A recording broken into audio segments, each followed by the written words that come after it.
More questions here. This one from Sydney. I'm a stay-at-home mom with 3 kids. I'm starting to plan my event schedule for next year, 2023, and my ultimate goal is to qualify for Worlds with a late springtime 70.3 as my qualifying event.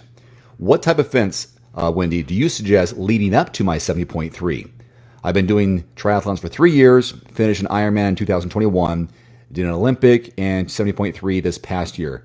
My schedule opened up now that the kids are back in school. So, what type of events do you suggest I do leading up to my 70.3 in order to qualify for Worlds? And again, it's a great question, very subjective, depending on your strengths and weaknesses and, the exact date of your qualifying race. So I'm going to assume you're going to do a qualifying race, you said in the spring. So maybe sometime in April, May, or June.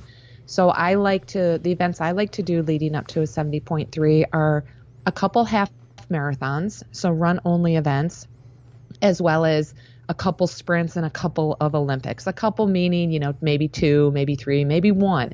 But I think that stepping stone of, in the fall, it's a great time to focus on running and maybe do a single sport running program, focus on your running, get that up, if it's a weakness or a strength, doesn't matter. It's a good time to be running. Do a half marathon.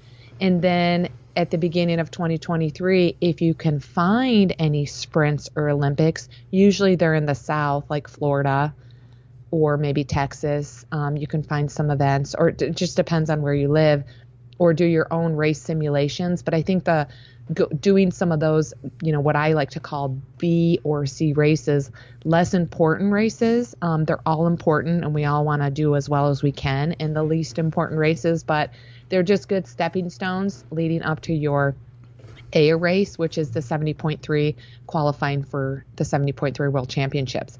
So the main thing is kind of maybe less about races, but it's more about making sure you stay healthy and mobile and strong.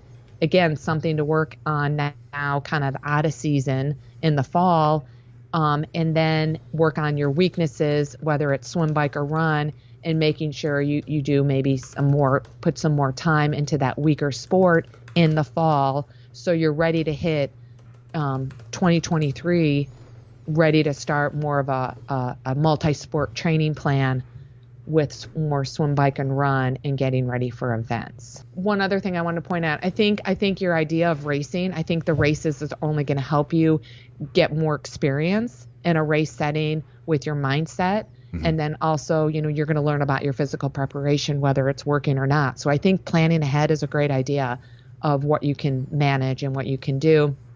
And it's a good time for you as a parent because your kids are in school.